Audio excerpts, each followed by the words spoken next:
सहनावतु सहनौ भुनक्तु सह वीर्यं करवावहै तेजस्विनावधीतमस्तु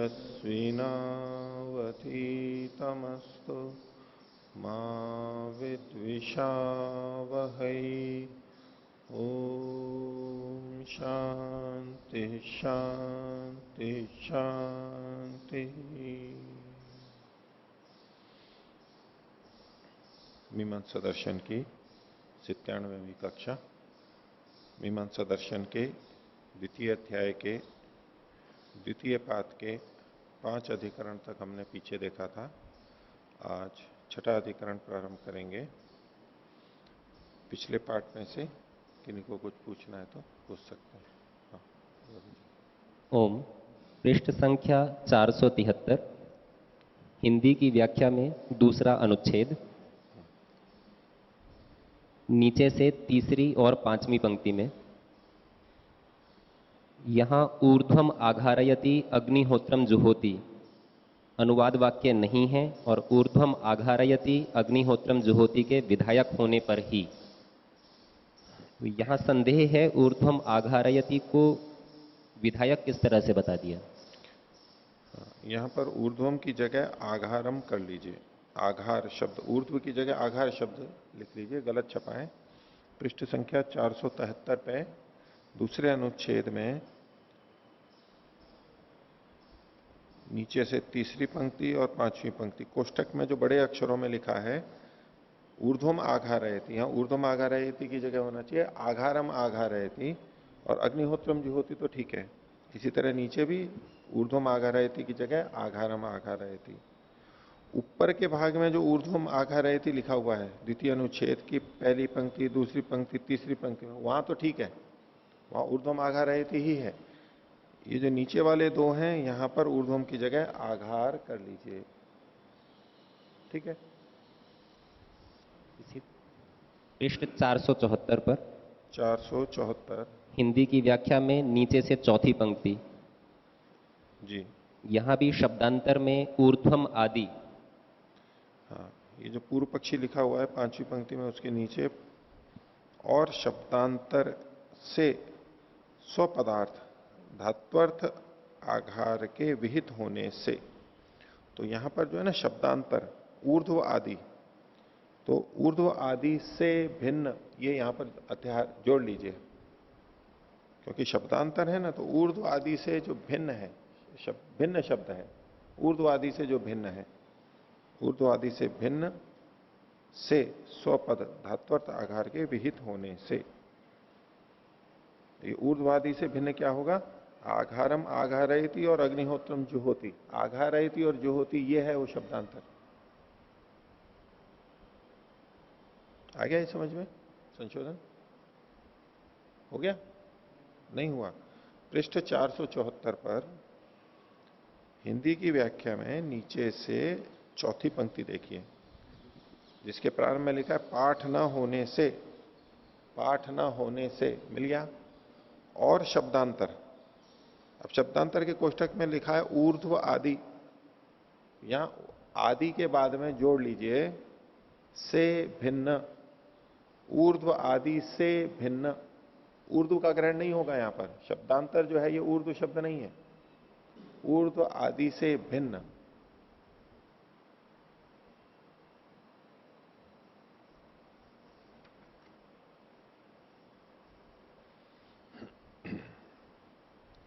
एक यहां पर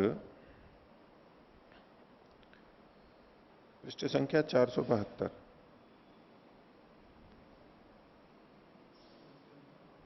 472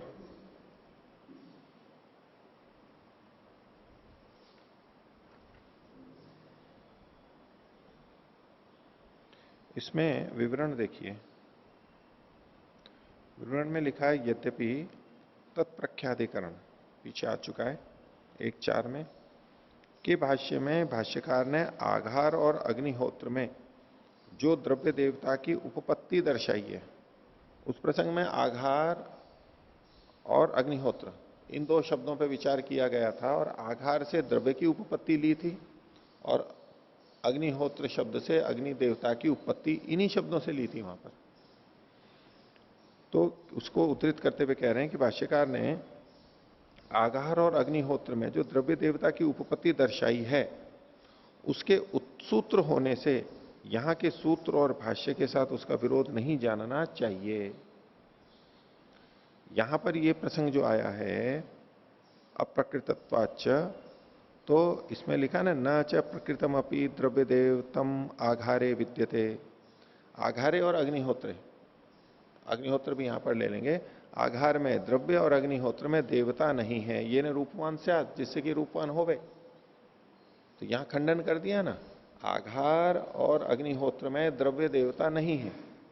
और वहां पहले तत्प्रख्य शास्त्र वाले सूत्र में तत्प्रख्याधिकरण में द्रव्य और देवता को इन्हीं से निकाला था। तो मीमांसक जी युधिष्ठिर जी ये कहना चाह रहे हैं कि दो बातें विरुद्ध हो गई। तो विरुद्ध हो गई तो संगति कैसे लगेगी? तो इन्होंने लिखा कि उसके मतलब वो तत्प्रख्याधिकरण जो है उसके उत्सूत्र होने से यहां के सूत्र और भाष्य के साथ उसका विरोध नहीं जानना चाहिए। ये उत्सूत्र क्या है? उत्सूत्र का मतलब है सूत्र में जो बात नहीं कही गई उसको कह देना। सूत्र से भिन्न, सूत्र का अतिक्रमण करके, सूत्र से ऊपर जाकर के जो कथन किया जाता है उसको उत्सूत्र बोलते हैं। भाष्य सूत्र के अनुरूप हो वो होना चाहिए, और भाष्य सूत्र से परे जाकर के कुछ कह रहा है, इसको कहते हैं कि भाष्य उत्सूत्र हो गया है, सूत्र को छोड़ करके हो गया है, सूत्र का उल्लंघन कर रहा है, ये इसे कहते हैं उत्सूत्र।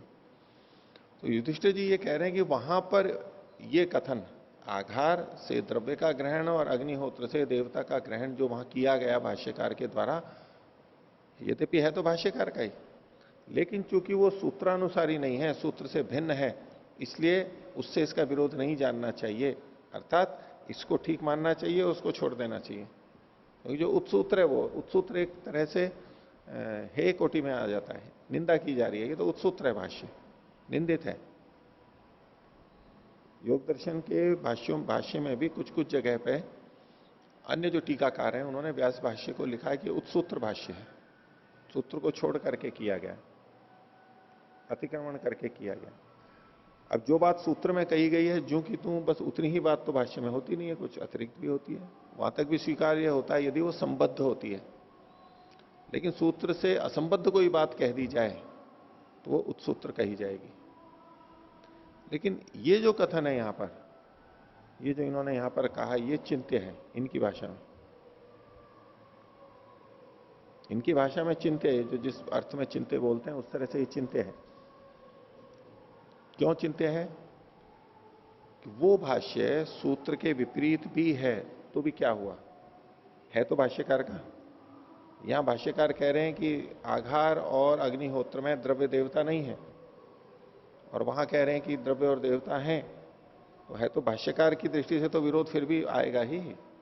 उसकी संगति क्या है? केवल उत्सूत्र कह करके हम उस संगति को लगाना चाहें और उस वाले को गलत कह दें, इस वाले को ठीक कहें, ये बात, ये संगति ठीक नहीं है। तो इन्होंने कहा उत्सूत्र होने से यहां के सूत्र और भाष्य के साथ उसका विरोध नहीं जानना चाहिए। यहां तो सूत्र के अनुसार है अप्रकृतत्वाच्च, सूत्र में भी है और भाष्य में भी है, वहां भाष्य में है सूत्र में नहीं है, ऐसा इनका कहना है, साक्षात सूत्र में नहीं है। आगे भट्ट कुमारिल तथा न्याय सुधाकार ने इस विरोध का परिहार अन्य प्रकार से किया है, उसे उन्हीं ग्रंथों से ही जानना चाहिए। इन्होंने इस ढंग से किया। अब इसमें मेरा ये कहना है, ये जो सूत्र है 15वां और भाष्य, ये तो पूर्व पक्षी के हैं, ये सिद्धांति के थोड़ा है। तो पूर्व पक्षी की बात का वहां की कहे हुए सिद्धांति की बात से विरोध हो तो ये तो कोई चिंता की बात नहीं है। अगर ये सिद्धांति के मुख से कहा जाता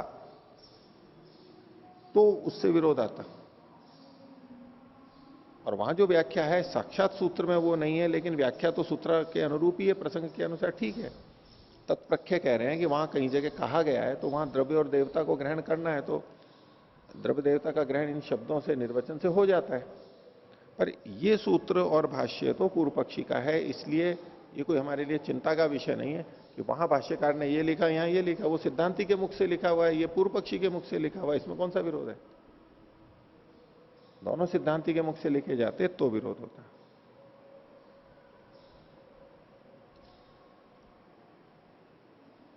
ठीक है, तो इसलिए इस पे ये ध्यान देने योग्य नहीं है। और इसमें आगे चल करके भाष्यकार ने सिद्धांति के मुख से आघार में द्रव्य का और अग्निहोत्र में देवता का संकेत लिया ही है, तो कोई बात नहीं है, आपत्ति नहीं। इसको सिद्धांति का समझ करके ये टिप्पणी लिखने में आ गई है, ऐसा प्रतीत होता है। इसकी उपेक्षा कर दीजिए।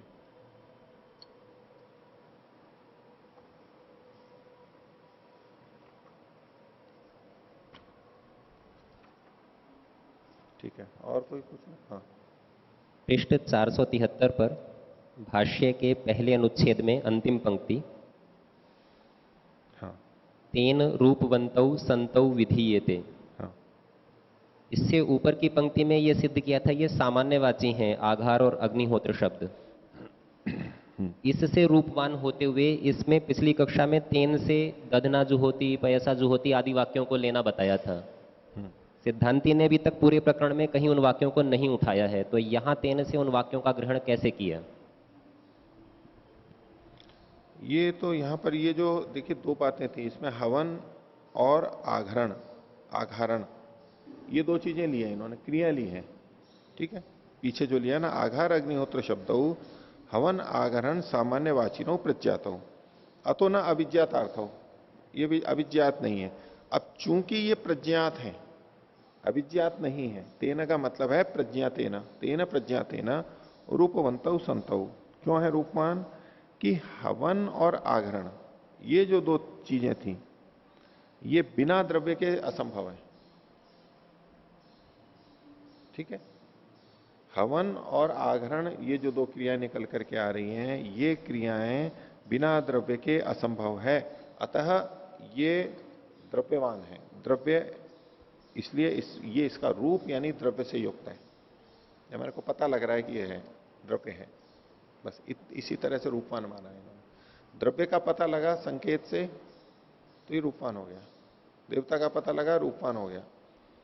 तो यहां ये दोनों हवन और आघरण ये बिना द्रव्य के नहीं होते हैं, इसलिए द्रव्य है, बस इतना पता लग करके ही रूपवान हो रहा है, इतना ही अभिप्राय है। हाँ, पृष्ठ 475 पर भाष्य में दूसरी पंक्ति, हाँ, अविधीयमानस्तु कुतो गम्यते। हाँ, यहां पर पूर्व पक्षी कह रहा है कि विधान न होने से कैसे जाना जाएगा, जबकि इससे ठीक ऊपर सिद्धांति ने कहा था कि इदानी में वाक्यात गुण व्यापारो गम्यते इत्युक्तम। तो क्या व्यापार में और विधान में कुछ भेद है? व्यापार और विधान में नहीं, व्यापार तो क्रिया हो गई, क्रिया हो गई, और विधान का मतलब है उस क्रिया का विधायक कोई शब्द। तो सिद्धांति ने तो ये कहा था कि वाक्य से गुण व्यापार जाना जा रहा है, गुण व्यापार जाना जा रहा है मतलब गुण व्यापार है वहां पर, एक ऐसा व्यापार है जो गुण है, अप्रधान है। तो पूर्व पक्षी कह रहा है ठीक है, व्यापार तो जाना जा रहा है वहां पर कि कुछ गुण व्यापार है, गुण कर्म है, लेकिन वहां उस किसी से विहित तो हुआ नहीं है, वो विधान तो उससे किसी से हुआ नहीं है वहां पर, इसका विधायक शब्द तो कोई है नहीं वहां पर, बिना विधायक के जाना कैसे जाएगा, ये उसने आपत्ति की है। इति प्रमाणम अस्य नावगम्य थे, ये प्रमाण नहीं पता लग रहा है कि ये जाना किससे जा रहा है, असति प्रमाणे व्यामोह इति, इतना ही है। ठीक है, हाँ, ओम आचार्यवर्य, पृष्ठ संख्या 170 471 सूत्र संख्या 14, 14वां सूत्र, पंक्ति संख्या 4, ऊपर से चौथी पंक्ति। यदि आघारण सामान्यम होम सामान्यम च विधीयते विज्ञात पूर्व, तो विज्ञात पूर्व से अभी तो विधान भवितुमर्हति, कथम अत्र पूर्व न विज्ञात पूर्व से विधानम न भवितुम शक्नोति। विज्ञात पूर्व का मतलब यह हो गया, नहीं, विधि जो होती है वो हमेशा अपूर्व की होती है, अज्ञात की होती है। अब जब इसको विज्ञात पूर्व इन्होंने इस ढंग से व्याख्या करते हुए सामान्य अर्थ लेते हुए कहा ये तो विज्ञात पूर्व है, तो उसकी विधि नहीं हो सकती। विज्ञातपूर्व इति अस्य तो अर्थ सामान्य रूपेण क्रियायाः व्यापार कथम भवति तस्य ज्ञानम् अस्ति, परन्तु तस्य विधानं तु नास्ति। वितरणं कथं भवति कश्चित् जानाति।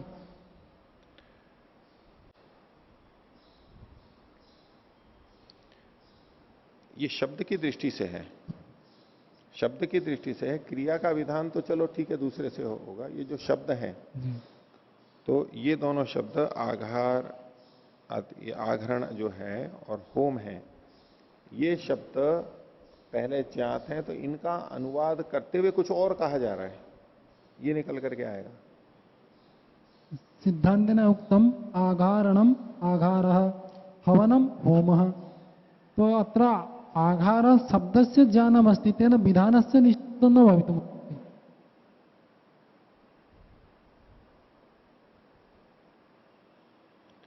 इसमें देखिए, आप पीछे से देखिए, पूर्व पक्षी ने क्या कहा था, न च विज्ञायते को असौ आघारो नाम कर्म विशेष कश्च अग्निहोत्र संजय का इति। ये मैं पता नहीं लग रहा है, इसलिए ये नाम नहीं है, विधि नहीं है, ये कह रहे हैं। जहां पर नया कर्म बताया जा रहा है तो वो क्या है ये पता लगना चाहिए। चूंकि यहां पर ये क्या है पता नहीं लग रहा है, इसलिए ये नए कर्म के विधायक नहीं है, किसी और जगह कुछ कहा गया है उसका अनुवाद कर रहे हैं। ये इस शैली में बोल रहा है पूर्व पक्षी। इसमें सिद्धांति ने क्या कहा था, ननु विज्ञायते, नहीं ये जाने जाते हैं कैसे हैं, बोले आघारणम आघार हवनम होमा, ये पता लगता है हमारे को, अज्ञात नहीं है। अब इसके ऊपर पूर्व पक्षी ने कहा था, यदि आघारण सामान्य और होम सामान्य का यहां पर विधान किया जा रहा है तो ठीक है, यहां किसी विशेष का तो विधान किया नहीं जा रहा है, सामान्य का ही विधान किया जा रहा है ना। सिद्धांति कह रहा है कि विधान किया जा रहा है, और पूर्व सिद्धांति ने साथ में यह भी कह दिया है कि ये विज्ञात है, आघारण और हवन। तो बोले कि अगर ये सामान्य अर्थ हैं और इनका विधान किया जा रहा है तो ये तो पहले से ही पता है, आघार और होम, इससे इनका अनुवाद ही समझना चाहिए, इनकी विधि नहीं कह सकते, क्योंकि आपको पहले से ही पता है। शब्दस्य अर्थस्य ज्ञानम् अस्ति, अस्य शब्दस्य को अर्थः। हाँ। आघारणमिति आघार क्रिया किं भवति तस्य ज्ञानम् अस्ति, परन्तु तेन विधानस्य निषेधः न। नहीं तो यहां उस वाक्य से कहा क्या जा रहा है, विधानम् आघारणम आघारयति, ठीक है। तो आघारण करता है, आघारण करे, आघारण की क्रिया का बस पता लगा, ठीक है।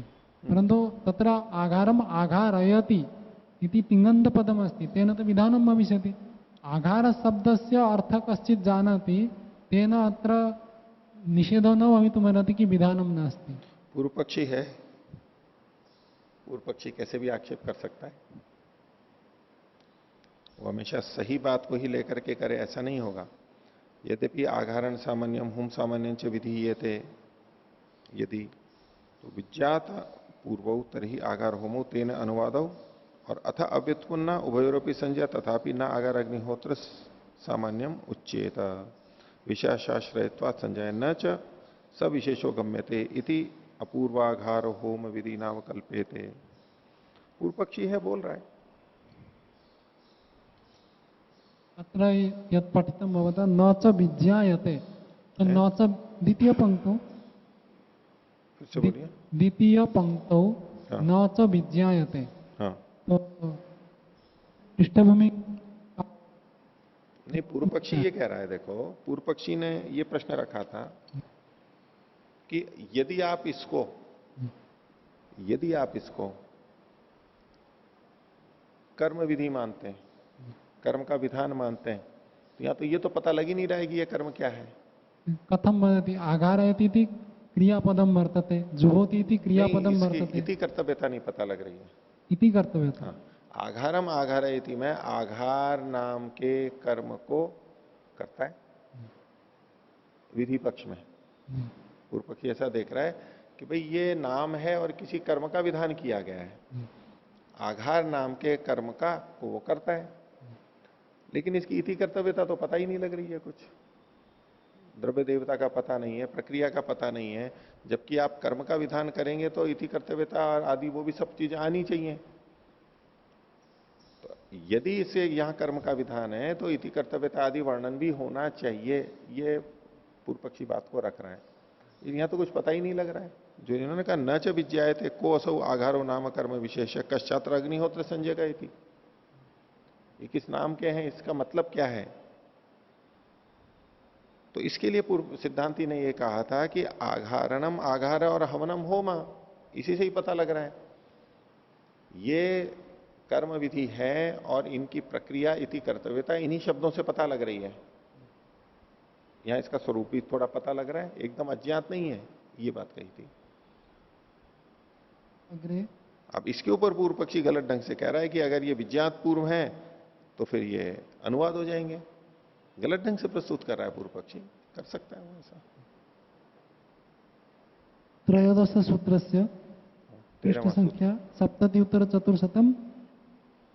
हाँ, न ही एतयोः पूर्वेभ्यो होम आगारेभ्यो विशिष्टम रूपम अस्ति।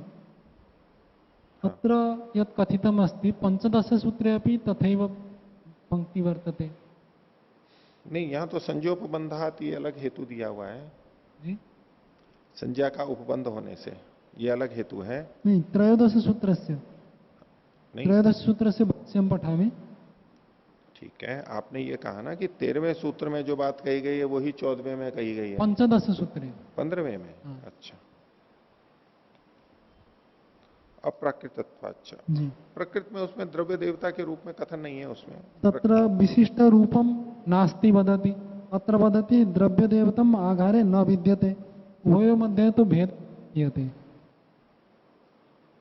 ये प्रकृत शब्द के बात तो वही है, द्रव्य और देवता रूप भी हैं, द्रव्य देवता, वहां प्रकृत नहीं है, ये उसमें कहा गया है। वहां तो नहीं है लेकिन प्रकृत में भी नहीं आ रहे हैं, पीछे से भी नहीं आ रहे हैं। प्रकृत द्रव्य देवता होते हैं तो किसी वाक्य में द्रव्य देवता का उल्लेख ना हो तो भी चल जाता है, द्रव्य देवता का उल्लेख ना हो तो भी चल सकता है यदि प्रकृत हो तो बोले इसमें प्रकृत भी नहीं है। षोडश सूत्रे, सूत्र संख्या 16। षोडश, हाँ।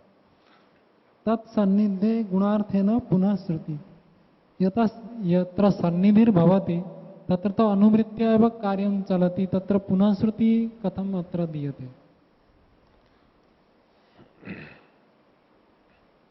उसकी सन्निधि होने में गुण के लिए फिर से श्रुति है, क्रिया की, जो क्रियावाची शब्द है उसका विधान तो दूसरी जगह हो चुका है, दोबारा वो क्रियावाची शब्द क्यों आया, इसका उत्तर दिया जा रहा है कि जो पास में गुणवाची शब्द पढ़ा हुआ है उसके लिए इसका फिर से पुनः श्रुति हुई है, यानी अनुवाद हुआ है। क्रिया शब्दस्य प्रयोगम अंतरेण अपि तो भवितुमर्हति। नहीं होगा वो, क्रिया शब्द के बिना तो कैसे चलेगा। आघारम आघारयति, पुनः ऊर्ध्वम ऋजुम, वो आप अनुषंग से लेंगे ना। अगर आघारम आघारयति और ऊर्ध्वम आघारयति यदि आप ये कहना चाहते हैं तो अगर बिल्कुल पास में पढ़ा हुआ है तो ठीक है, अनुषंग से आघारयति आ जाएगा। लेकिन हमारे पास में जो उदाहरण यहां दिया गया है, उपलब्ध हो रहा है, आघरम आघारयति में आघारयति है और ऊर्ध्वम आघारयति और ऋजुम आघारयति, आघारयति शब्द हैं, एकदम पास में नहीं, कहीं इधर उधर पढ़े हुए हैं ये, ठीक है। और ये शब्द हैं अभी, अब नहीं हो तो भी हो सकता है, ये विचार का विषय नहीं है, उसको तो छोड़ दीजिए, हो सकता है वो अनुषंग से, लेकिन अभी है शब्द। तो जब ऊर्ध्वम आघारयति में जो आघारयति है ये क्या कर रहा है, ऊर्ध्व इस गुण के लिए यहां पर पढ़ा गया है, ठीक है, यही कह रहे हैं, बस इतना ही कह रहे हैं। हो गया, और कोई। पृष्ठ संख्या 473, हाँ भाष्य की ऊपर की पंक्ति, हाँ कर्मांतर चोदने स्याताम। हाँ। तो यहाँ पर सिद्धांती तो सिर्फ कर्म की विधि मान रहा है, तो यहाँ कर्मांतर क्यों कहा? अगर कर्मांतर कह रहा है तो एक भिन्न कर्म भी मानेगा, वो ऐसा माना नहीं, जाएगा? कर्म की मतलब वो कर्मांतर भिन्न, नया कर्म, कर्मांतर मतलब नया कर्म, नए कर्म की विधि यहां पर की जा रही है, किसी दूसरी जगह कहे हुए कर्म का अनुवाद नहीं किया जा रहा है, ठीक है। नए कर्म का को कहने के लिए ही कर्मांतर शब्द का है प्रयोग। हो गया? तो आगे देखते हैं।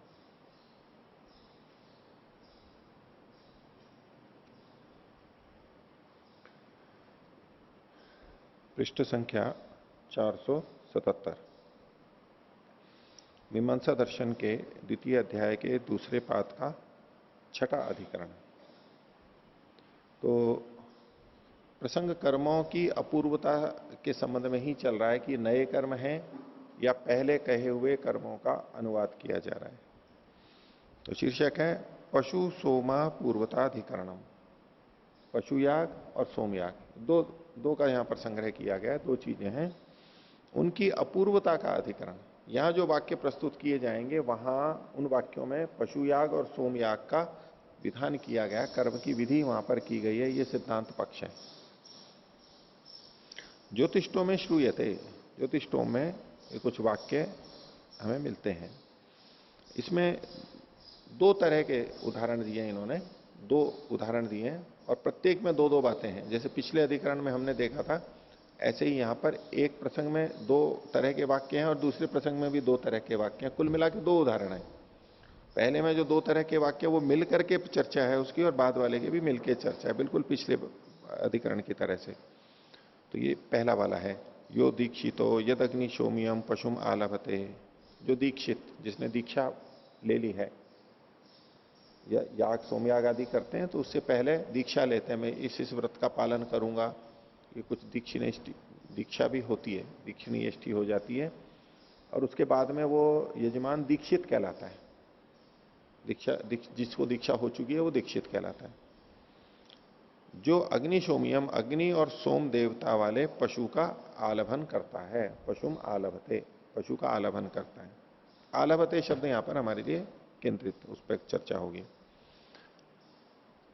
तत्रेदम आमनंती, वहीं ये भी कहा जाता है, हृदय से अग्रे अवद्यति, हृदय के अग्रभाग से अवदान करता है। अवदान कहते हैं उसको एक अंश लेकर के लेना, अलग कर लेना, अवदान। जैसे आटा उसना हुआ हो और पुरडाश हो, जैसे उसका एक छोटा भाग हम लेते हैं, ऐसे ही अवदान मतलब। तो हृदय के अग्रभाग से वहां पर लेता है।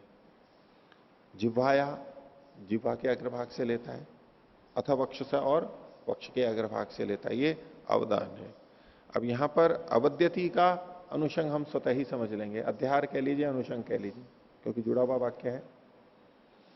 ये एक बात हो गई। दूसरी, तथा सोमेन यजेत इति, सोम से यजन करे, यजेत यहां पर हमारे विचार का विषय है। तत्रापि, वहां भी ये वाक्य मिलते हैं, ऐन्द्रवायवम गृह्णाति, मैत्रावरुणम गृह्णाति, आश्विनम गृह्णाति इत्येवम आदि। इंद्रवायवम अर्थात इंद्र और वायु हैं देवता, जिसके ऐसे ग्रह को गृह्णाति ग्रहण करता है। ये ग्रह पात्र के संबंधित बात है।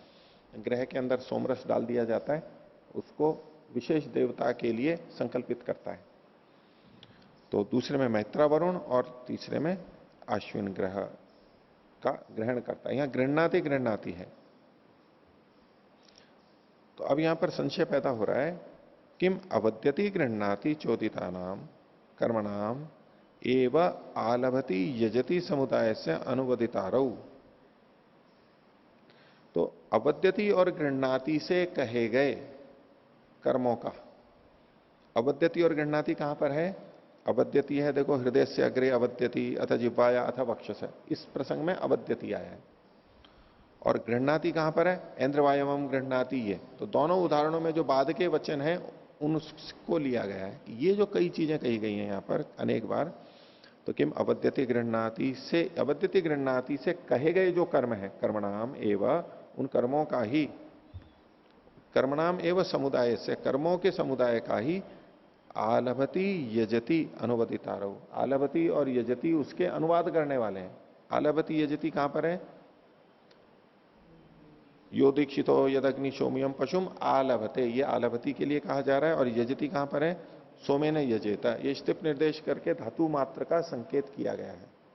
ठीक है, तो पहले बार की तरह से यह कि ये जो अनेक कर्म हैं, अनेक बार अवद्यति और अनेक बार गृह्णाति, इनके समुदाय को ही वहां पर कहा जा रहा है। यदि इनके समुदाय को कहा जा रहा है तो आलभते और यजेता ये उसके अनुवाद हो कहने वाले होंगे, नई विधि नहीं मानी जाएगी, उसके उस समुदाय के कहने वाले हैं, ऐसे समुदायवाची शब्द हैं। तो समुदाय से अनुवदितारो, समुदाय को कहने वाले हैं। अथ, अब दूसरा पक्ष है अपूर्वयो कर्मणोर विधातारो इति, अथवा इनसे अपूर्व कर्म का विधान किया जा रहा है। किन से? आलभते से और यजेता से, बिल्कुल पिछले बार की शैली से ही है। तो किम तावत प्राप्तम, क्या निश्चय हो रहा है यहां पर, क्या समझ में आ रहा है? उसका पूर्व पक्षी अपना उत्तर आगे देगा। इसमें यहां पर युधिष्ठिर जी ने यह विषय लिखा है कि ये जो पशुम आलभते में पशु शब्द का प्रयोग है और हृदय से अग्रे, हृदय, जिह्वा और वक्ष के अग्रभाग से अवदान करता है, तो यहां सीधे सीधे ये प्रतीत होता है कि पशु के अवयवों से ये लिया जा रहा है। और पशु के अवयवों से तब लिया जा सकता है जब पशु को मारा गया, नहीं तो ये कैसे होगा? इनसे इस तरह के वाक्यों से पता लगता है कि ये पशु हिंसा करते थे वहां पर। अब ये वचन जहां के भी हैं, जिन ग्रंथों के हैं, नीचे लिखे हुए हैं, तैत्तिरीय संहिता इत्यादि जहां के हैं, और कर्मकांड में भी बहुत लोग प्रयोग करते हैं, तो उस पर जैसा युधिष्ठिर जी ने पहले भी लिखा है इस बात पे, और मुख्य मुख्य जहां आती हैं बातें शुरुआत में ये बार बार लिखते हैं, आगे चल के तो फिर छोड़ देते हैं, वो उसी तरह से समझना होता है। इस तरह की बहुत सारी बातें इस शास्त्र के अंदर आती रहेंगी, जिसको देख करके यूं लगने लगता है कि इनमें पशुओं को मारा जाता है। तो इसमें इसको समझाने के लिए युधिष्ठिर जी ने कुछ बातें यहां नीचे लिखी हैं। पहली बात तो आलभते में वहां पर उसको केवल पर्यग्नीकरण करके छोड़ दिया जाता है, वास्तव में मारा नहीं जाता है, और वास्तव में उसके हृदय के अग्रभाग को लेकर के अवद्यति और फिर उसकी आहुति आदि नहीं दी जाती है। उसके लिए उन्होंने एक दृष्टांत दिया कि काव्य यानी शास्त्र दो प्रकार के होते हैं, दृश्य और श्रव्य। दृश्य मतलब जो देखा जाता है और श्रव्य मतलब जो सुना जाता है। ये जो शास्त्र हैं ये श्रव्य हैं, सुने जाते हैं, मतलब लिखे हुए हैं, ये सुनते हैं हम इसके बारे में। लेकिन इसका जो व्यवहार होता है, जो कर्मकांड होता है, वो कहलाएगा दृश्य, दृश्य भाग। तो कहा कि जैसे नाटकों में कोई दुखांत नाटक हो और उसमें कोई किसी को मारता हो या कोई मरता हो, तो जब उसको दृश्य के रूप में मंच पे किया जाता है तो वहां उसको वास्तव में मारते हैं क्या? नहीं मारते, वास्तव में नहीं मारते ना, नाटक करते हैं केवल। वैसे मारा गया है, कथा में मारा गया है, बेहोश हो गया है, हाथ टूट गया है, लेकिन यह वास्तव में नहीं होता है, और वास्तव में मार भी नहीं सकते हैं वैसे। और या फिर कहते हैं कि पर्दे को बंद करके या ऐसे संकेत से ऐसा करते हैं कि वो मर गया, कुछ दूसरा संकेत कर देंगे, कोई गिलास फूट गया, घड़ा फूट गया, अथवा दीपक बुझ गया, लौ है एकदम बुझा देते हैं। ये सारी चीजें करते हैं ना प्रतीक के रूप में, वास्तव में नहीं करते हैं। तो बोले इसी तरह से पहली बात तो इनको मारने का विधान ही नहीं है, लेकिन अगर कोई फिर भी कहे कि यहां ये मारने की इस तरह की बातें लिखी हैं, बोले ये व्यवहार में नहीं होनी चाहिए। व्यवहार में पर्यग्नीकरण करके और छोड़ दिया जाता है। और इसके लिए एक वचन और भी मिलता है कि 478 पर देखिए, चौथी पंक्ति, यद देवत्य है पशुस्तद देवत्य है पुरोडाश। जिस देवता वाला पशु होता है उसी देवता वाला पुरोडाश भी होता है।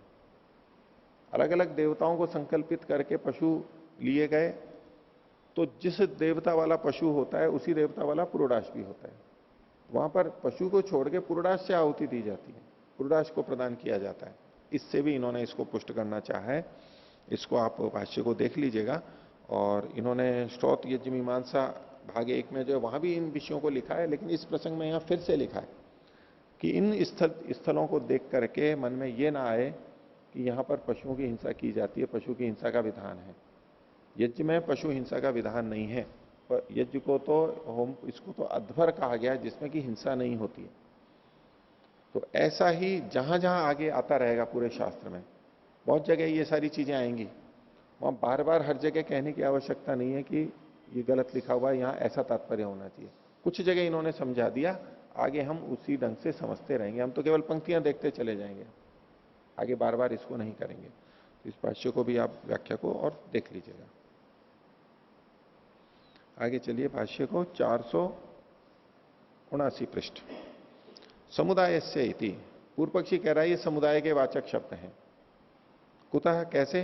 तो ये इमे आलवती यजतिभ्याम कर्मणि विधीये याताम इति चिंत्यते पूर्वमेव ते अवद्यति गृह्णातिभ्याम अवगमिते। तो बोले जो ये आलभती और यजति कर्म विधान करेंगे, सिद्धांति के मत में विधान करेंगे, पूर्व पक्षी कह रहा है कि नहीं ये तो समुदाय के वाचक हैं, तो बोले आलवती और यजति जिन कर्मों का विधान करेंगे, एक अभिगम से बोल रहा है, जिन कर्मों का विधान करेंगे यदि प्राप्ति हो रही है, ऐसा जो सोचा जाता है, तो वो तो पहले ही अवद्यति और गृह्णाति के द्वारा जाने जा चुके हैं कि इनके द्वारा जिसका विधान किया जा रहा है, उनका विधान करने की सोच रहे हैं, वो तो पहले से विहित हो ही चुके हैं। न च अवगमितो अर्थो विधीयते, और जिस अर्थ को पहले से जान लिया गया है, यानी अन्य जगह से जनाया जा चुका है, तो उसकी विधि फिर नहीं की जाती है, इसलिए ये विधान नहीं हो सकते। तो पहले क्या कहे गए? हृदय आदि स्तु पशु शब्देन अनुवदति। यहां जो अनुवाद की बात है, अब कोई कह सकता है कि भाई अनुवाद कैसे है? भाई वहां तो पशुम आलभते लिखा हुआ है, पशु शब्द है, और यहां अवदान में किसका? हृदय से अग्रे अवदति जिह्वाया वक्षस, तो पशु शब्द तो यहां नहीं है, और वहां पर हृदय वक्ष और जिह्वा शब्द नहीं है, तो ये अनुवाद कैसे हो गया?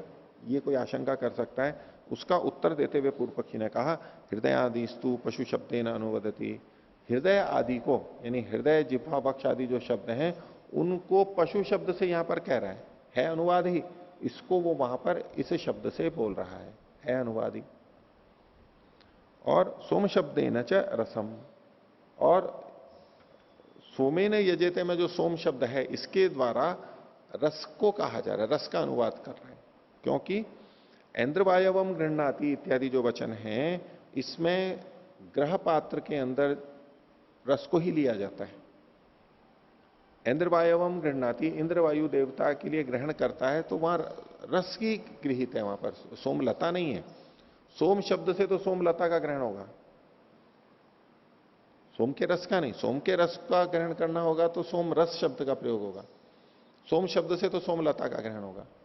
तो सोमेन यजेता में तो सोम शब्द है जो कि लता का वाचक है, और ऐन्द्रवायवम गृह्णाति में जो कथन किया जा रहा है वो रस से संबंधित है। तो प्रश्न कोई कर सकता है कि ये यहां तो रस का ग्रहण है, वहां लता का है, तो ये उसका अनुवाद करने वाला कैसे हो गया?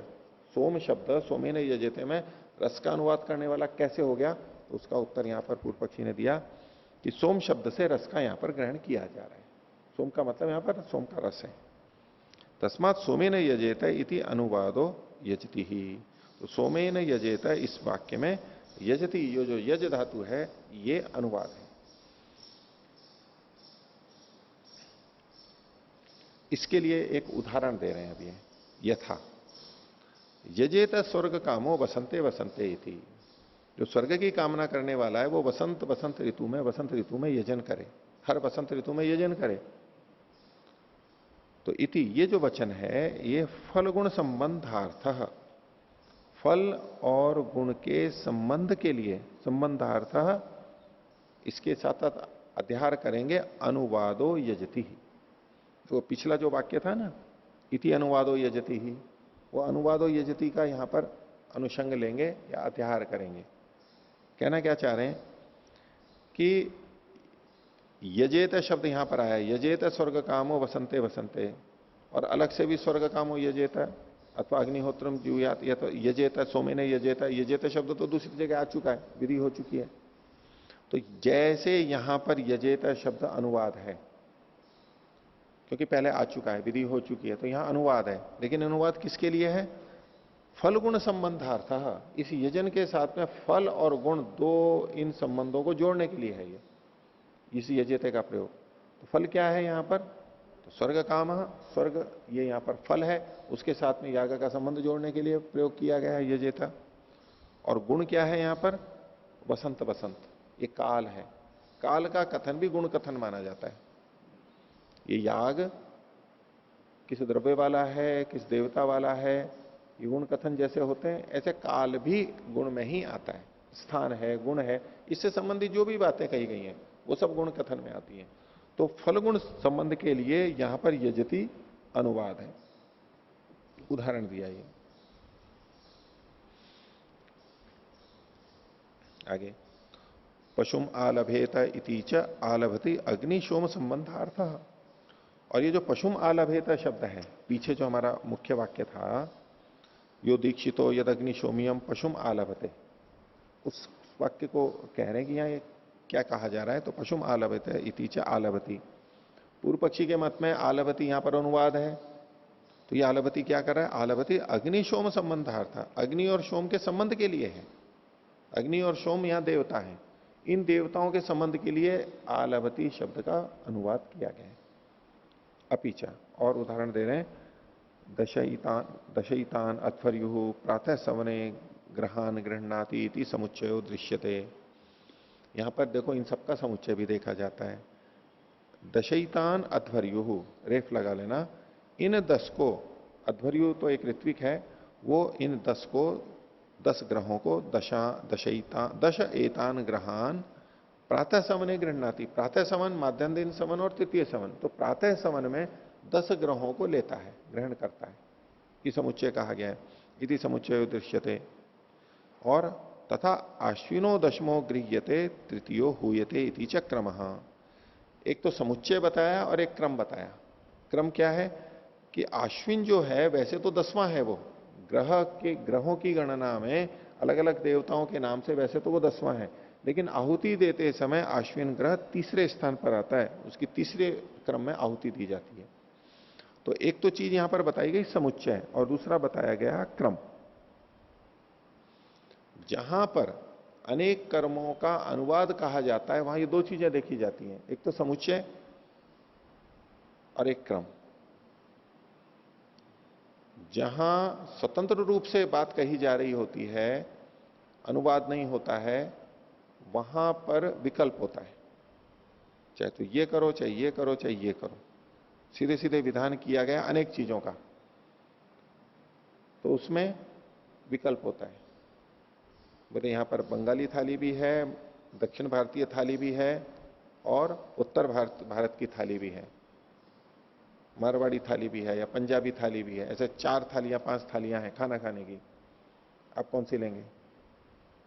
अब ये जो थालियां कही गई, ये समुच्चय नहीं है, ये विकल्प है, कोई सी एक ली जाती है। इन सबका विधान वो नए ढंग से कह रहा है, ये भी है, ये भी है, ये भी है, ये भी है। ये जो 4 बातें कही गई, ये विधि की गई है चारों की, नई बात कही गई है, और नई बात कही गई है तो अब यहां पर विकल्प रहता है।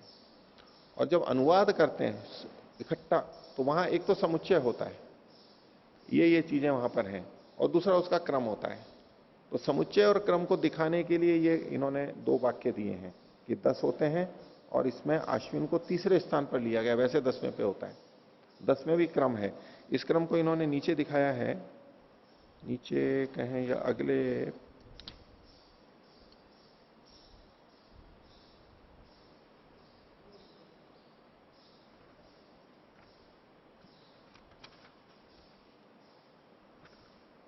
आगे दिखाया इन्होंने 481 पर। हाँ, 481 पर देखिए, बीच से थोड़ा नीचे, दशयितान अध्वर्यु प्रातः समने ग्रहान, 1 2 3 4 संख्या लिखी हुई है। तो पहला इंद्रवायव, दूसरा मैत्रावरुण, तीसरा शुक्र, चौथा मंथी, 5वां आग्रायण, 6वां 7वां 8वां अतिग्रह। अतिग्रह मतलब आग्नेय, इंद्र और सौर्य। 9वां उक्त और 10वां आश्विन। ये 10 ग्रह क्रमशः प्रातः समन में ग्रहण किए जाते हैं। ग्रहण करने का क्रम तो ये है, अर्थात इनमें सोमरस भरा जाता है। और अश्विनो दशमो गृह्यते, ये पूर्व ग्रहण क्रम में अश्विन ग्रह 10वां है, और तृतीयो हुयते वीरदैवत्य शरति। कात्यायन सूत्र का विधान है के विधान से पहले 2 देवता वाले इंद्रवायव और मैत्रावरुण, इनमें 2 देवता हैं। इंद्रवायव में इंद्र और वायु, और मैत्रावरुण में मित्र और वरुण। और फिर अश्विन ग्रह से क्रमशः यजन होता है। इस प्रकार यजन क्रम में अश्विन तीसरा होता है। तो समुच्चय और क्रम, इन 2 बातों को इन्होंने बताया। आगे देखिए, वापस 480 पे आइए, तीसरी पंक्ति। यदि च अपूर्व यागो विधि ये थे, अगर यहां अपूर्व याग का विधान होता तो तत्र इंद्रवायवाधिवीर देवता विधियेरन, तो ऐसी स्थिति में ये जो वाक्य हैं, इनके वाक्यों के द्वारा देवता का विधान किया जाता नहीं। ऐन्द्रवायवादी के द्वारा देवता विहित होंगे, ठीक है, देवता का विधान किया जाएगा। ऐन्द्र देवता आदि शब्दों से, इन ऐन्द्रवायवादी शब्दों से देवता का विधान वहां पर मानना होगा। ता एकार्था सत्यो विकल्पेरन, तो ऐसे में ये क्रियाएं एक ही अर्थ वाली होते हुए विकल्प को प्राप्त होंगी। जैसे कि ये कहना क्या चाह रहे हैं कि यदि यहां पर विधि है, यदि यहां पर विधि है,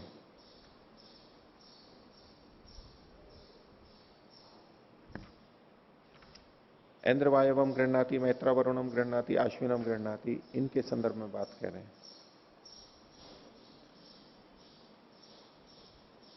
अगर देखिए, अगर मूल जो एक है वहां पर, यानी सिद्धांति की दृष्टि से जो है ना, सोमे ने यजेत, यहां पर अगर ये विधान है और दूसरा यदग्नि सोम्यम पशुम आलभते, यहां अगर विधान है तो उस दृष्टि से, यदि चापूर्वो यागो विधीयते, ये जो दो द्विवचन है, तो उसमें ऐन्द्रवायवादी के द्वारा देवता का विधान वहां पर किया जाता। इन वाक्यों में देवता का विधान किया जाएगा। और वहां पर विधान होने से ता एकार्था सत्यो विकल्पेरन, चूंकि इनसे गृहणाति गृहणाति गृहणाति एक ही तो बात कही जा रही है, तो ऐसे में इनका विकल्प होगा, चाहे तो ऐन्द्रवायव ले लें, चाहे मैत्रावरुण ले लें, चाहे अश्विन ग्रह, अश्विन देवता, इन देवताओं में से किसी से भी गृहणाति को लेंगे। क्योंकि सोमी ने यजते में सोम का विधान कर दिया गया याग का, और अब सोम का रस लेना है, तो सोम का रस किस देवता वाला लेना है, तो उसके लिए तीन वाक्य आ गए, इनमें से किसी से भी लिया जा सकता है, ऐसा तात्पर्य वहां पर आएगा, विकल्प प्राप्त होने लगेगा। क्यों? क्योंकि एकार्था सत्यो विकल्पेरन, एक ही अर्थ वाले होंगे। गृहणाति गृहणाति गृहणाति ये समान अर्थ वाले होने से यहां पर विकल्प प्राप्त होने लगेगा, सब नहीं हो पाएंगे। उसके लिए उदाहरण दे रहे हैं पूर्व पक्षी, यथा खादिरे बदनाती, पालाशे बदनाती, रहुति के बदनाती इति। पशु को युप से बांधा जाता है, तो खदिर वृक्ष के, खदिर पेड़ के युप से बांधता है, खदिर की लकड़ी वाले से, या पलाश के, या रोहित तक के, ये वृक्षों का भेद है। बदनाती क्रिया एक ही है, पशु को उससे बांधना है। तो तत्र क्रम समुच्चय दर्शने नोपपत्ये याताम, तत्र मतलब इस स्थिति में, कहां पर, ये जब हम इसको इस तरह से विकल्प मानेंगे तो वहां पर क्रम और समुच्चय नहीं देखा जा सकता है। समुच्चय का मतलब क्या होगा कि पशु को खातिर पे भी बांधेगा, पालाश पे भी बांधेगा और रोहितक पे भी बांधेगा, ये तो होता है समुच्चय, सब पे बांधेगा, और पहले खातिर में बांधेगा, फिर पालाश में बांधेगा, फिर रोहितक में बांधेगा, ये क्रम। तो समुच्चय और क्रम नहीं बन सकता। यदि यहां पर यह विकल्प होगा तो क्रम और समुच्चय, समुच्चय और क्रम नहीं बन सकते। अगर इसको विधि मानेंगे, जैसे ये तो एक उदाहरण दिया इन्होंने, तो इसी तरह से वहां पर गृहणाति इत्यादि जो वाक्य हैं, वहां पर देवताओं का विकल्प होने लगेगा। क्रिया तो एक ही है, चाहे तो इससे कर लो, चाहे इससे कर लो, चाहे इससे कर लो, ये प्राप्त होने लगेगा, जो कि दोष है। तो तत्र क्रम समुच्चय दर्शने नोपपत्ये याताम, गृहणाति में क्रम और समुच्चय नहीं हो पाएगा, जो कि दोषप्रद है। अतः पुनरअस्मिन समुदाय वचने यजतो, और यदि यजती ये समुदाय वचन है, सोमे ने यजेते में जो यज है वो समुदाय का वाचक है, इन सबका, तो सम्यक एतत् अवक्लिप्तम भवति, तब तो ये ठीक ही तरह से संगत हो जाता है, क्योंकि सबका ग्रहण करा रहा है, अब विकल्प नहीं हो सकता है, सबका ग्रहण है तो समुच्चय आ गया और उसमें क्रम भी आएगा। तस्मात समुदाय अनुवाद, ये समुदाय का अनुवाद करने वाले शब्द हैं पूर्व पक्ष हुआ। एवं प्राप्ते ब्रूमा, ये बात कहने पे अब सिद्धांति 17वें सूत्र में बात को रख रहा है। सूत्र है द्रव्य संयोगा चोदना पशु सोमयो हो, अल्प विराम, प्रकरणे ह्यनर्थको द्रव्य संयोगो, अल्प विराम, नहीं तस्य गुणार्थे न। ये कह रहे हैं कि यहां पर पशु और सोम की, पशु और जो पशु याग और सोम याग है, यहां पर इनकी विधि ही मानी जाएगी। द्रव्य का संयोग होने से पशु और सोम याग की यहां पर विधि मानी जाएगी। क्योंकि द्रव्य का संयोग है, इसलिए ये दोनों कर्मों की विधि मानी जाएगी, प्रतिज्ञा है। क्यों? प्रकरणे ही अनर्थको द्रव्य संयोगो, यदि प्रकरण के आधार पर इसको माना जाए, जैसा कि पूर्व पक्षी कह रहा है, ये तो प्रकरण से ही प्राप्त थे, तो प्रकरणे ही, यदि प्रकरण में ही इन द्रव्यों की प्राप्ति है, तो अनर्थको द्रव्य संयोग, यहां जो सोम और पशु ये शब्द प्रयोग साथ में बोले गए हैं, द्रव्य का प्रयोग किया गया है, ये कथन ही व्यर्थ हो जाता। नहीं तस्य गुणार्थे न, उसके गुण के लिए न होने के कारण से। जैसे कि दत्ना जो होती आदि में वो गुण के लिए होता है, ऐसा यहां पर नहीं होगा, क्योंकि आप कह चुके हो पहले। ददना जुहोती में तो दधी पहले नहीं कहा जा चुका है, इसलिए यहां गुण के लिए जुहोती शब्द ददना के लिए है, गुणार्थ है। यहां तो पहले कहा जा चुका है, तो ये गुण के लिए नहीं हो सकते। नहीं तस्य गुणार्थ है ना भवितव्यम, गुण के लिए वो नहीं हो सकता है, दोष आएगा। भाष्य देखिए, अपूर्वयो हो कर्मणोर विधान चोदने पशु सोमयो हो। पशु सोमयो हो, पशु और सोम वाक्यों में, ऐसा अर्थ लेंगे। अपूर्व कर्मों का के विधान का कथन या पशु और सोम याग के वाक्यों में है। पशु सोमयो वाक्य, पशु और सोम वाले वाक्यों में अपूर्व कर्मों के विधान का कथन है। ये प्रतिज्ञा है। पूर्व पक्षी पूछ रहा है कुतः, सिद्धांति ने कहा सोम शब्द क्षीरिण्याम लतायाम प्रसिद्ध न रसे। यह जो सोम शब्द है, जैसे सोमे ने यजते में सोम शब्द है, तो सोम शब्द तो क्षीर वाली लता के लिए प्रसिद्ध है, न रसे, न कि उसके रस के लिए सोम शब्द। तो ये जो सोम लता है वो क्षीरिणी है। देखो यहां पर का क्षीरिणी के दो तरह से अर्थ लेते हैं। एक तो दूध निकलता है, जैसे कि बड़ में से निकलता है या आंख में से निकलता है, ऐसा सफेद जो दूध निकलता है, सफेद रस निकलता है, उसको भी कहते हैं दूध निकल रहा है, क्षीरिणी कहते हैं। और कुछ लोग उसको केवल रस निकलता है जिसमें से, वो दूध जैसा सफेद नहीं होगा लेकिन रस निकलता है जिसमें से ज्यादा, ऐसा ये ऐसी लता के लिए प्रसिद्ध है। ये सिद्धांति क्यों कह रहा है? क्योंकि पूर्व पक्षी ने एक तरफ अश्विन ग्रहम गृहणाति, वहां तो रस का ग्रहण है, और सोमे ने यजते में लता का है, उसका विरोध को बता रहा है कि सोम शब्द तो उसको कहता है और आप उसका समुदाय का वाचक कह रहे हो, तो ये समुदाय का वाचक नहीं हो सकता है, क्योंकि द्रव्य में भेद आ रहा है, उसको प्रस्तुत कर रहा है। तो सोम शब्द तो क्षीर वाली लता में प्रसिद्ध है, ना कि रस में। आकृति वचनो ही सोम शब्द न व्यक्ति वचन। और ये जो सोम शब्द है ये आकृति का वाचक है, जैसा कि इनका सिद्धांत है, शब्द आकृति को कहता है, न व्यक्ति वचन है, व्यक्ति को नहीं कहने वाला है। वहां जो अश्विन ग्रह अश्विन ग्रहम गृहणाति, अश्विनम गृहणाति इत्यादि जो शब्द हैं, वहां तो उस विशिष्ट का कथन है। सोमे ने यजते में विशिष्ट का नहीं है, सामान्य आकृतिवाची शब्द है। आगे तथा, अब पशु शब्द के लिए कह रहे हैं। पशु किसे कहते हैं? तो श्रृंगिणी, पुच्छवती, लोमशे, चतुष्पति, द्रव्य विशेषे पशु शब्दम आकृति वचनम उपचरंती। पशु किसे कहते हैं? जिसके सींग हो, जिसके पूंछ हो, रोम हो और चार पैरे वाला जो द्रव्य विशेष है उसको पशु कहते हैं। और वो भी आकृति वचन में ही कहा जाता है पशु शब्द, व्यक्ति में नहीं कहा जाता है। पशु किसे कहते हैं? पशु किसे कहते हैं? सांप को तो पशु नहीं बोलते हैं ना, पशु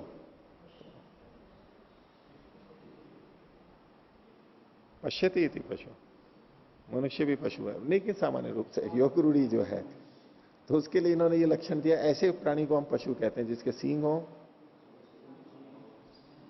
रोए वाले बाल हो, चार पैर हो, पूंछ हो। इसमें अब इसमें कहीं कहीं कोई कोई अंश किसी के नहीं भी मिल सकता है, किसी में सींग नहीं होते, उसको भी हम पशु कहते हैं। लेकिन चार पैर तो होते हैं और रोए वाले बाल होते हैं, पूंछ होती है, किसी किसी के पूंछ ना भी हो तो, लेकिन फिर भी वो पशु कहलाते। एक सामान्य लक्षण इन्होंने दिया। तो बोले पशु शब्द तो उसको कहता है, वो हृदय आदि को नहीं कहता है। न चैवम आकृति द्रव्या प्रकृता यागा विद्यन्ते। बोले इस प्रकार के आकृति, इस प्रकार की आकृति जिनकी है, ऐसे द्रव्यों वाले ये प्रकृति याग नहीं है। जिन प्रकृति यागों का आप यहाँ समुदाय वचन कहलाना चाहते हो, वहां प्रकृति याग में जो द्रव्य पढ़े गए हैं वो इस तरह की आकृति वाले तो है नहीं।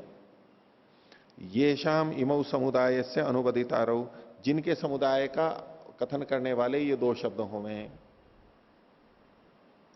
अनुतारो भवे याताम, इस पर पूर्व पक्षी कह रहा है ननो विकार शब्दो, ननो पशु विकारो हृदय आदि पशु शब्दे न अग्नि सोम संबंधार्थम अनुद्यते। बोले जो पशु का विकार है हृदय आदि, हृदय आदि जो क्या है वो पशु के ही विकार है, पशु से ही प्राप्त है, तत्से विकार है अर्थ में, वो पशु शब्द से अग्नि सोमीय संबंध के लिए कहे जा रहे हैं। तो बोले पशु शब्द आप कह रहे हो अलग को कहता है, हृदय को अलग कहता है, लेकिन ये पशुओं के ही हृदय आदि हैं, इसलिए हृदय आदि को पशु शब्द से कहा जा रहा है। समाधान का प्रयास कर रहा है। नहीं तदेवम, सिद्धांति कह रहा है ऐसी बात ठीक नहीं है। क्यों? पशुर अग्नि सोमियो भवती ते तावद उच्यते, वहां तो ये कहा जा रहा है कि ये पशु अग्निशोमीय है, ये हृदय आदि अग्निशोमीय है ऐसा थोड़ा ना कहा जा रहा है, पशु को अग्निशोमीय कहा जा रहा है, इसलिए आप ऐसे नहीं लगा सकते। ना यम प्रकृतो हृदय आदि पशु रीति, और ये जो प्रकृति में हृदय आदि हैं ये तो पशु नहीं कहलाते। तत्र यदि लौकिक से पशुर ग्रहणम, यदि आप लौकिक पशु का ग्रहण करते हो जो प्रसिद्ध है, तो मुख्य है पशु शब्द, तो पशु शब्द का मुख्य अर्थ हम लेते हैं। और यदि हृदयादि है, यदि आप हृदयादि का ग्रहण करते हो तो जगन्यो विकार संबंधे न, तो वहां पर आप गौण अर्थ लेते हो, यानी लक्षणा से अर्थ लेते हो, परोक्ष अर्थ लेते हो, विकार के संबंध से आप अर्थ लेते हो। तो किसी शब्द का जब अभिधा में घट रहा है तो वही लिया जाएगा, लक्षणा वाला नहीं लिया जाएगा, वो हीन है, जघन्य है। और इसी तरह से सोम शब्द के लिए भी कहा, तथा सोम शब्दों विकार संबंधे न अनुवाद स्यात्, जो सोम शब्द है वो भी विकार के संबंध से अनुवाद होवे। आप जो कह रहे हो जिस ढंग से अनुवाद है तो विकार से संबंध से अनुवाद होगा, विकार से होगा मतलब लक्षणा से करना पड़ेगा आपको।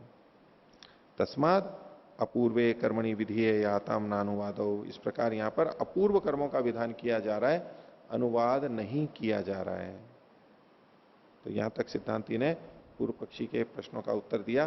पूर्व पक्षी कुछ और बातें भी रखेगा, वो इस प्रकरण में हम और आगे देखेंगे। आज का पाठ इतना ही रखते हैं। प्रणव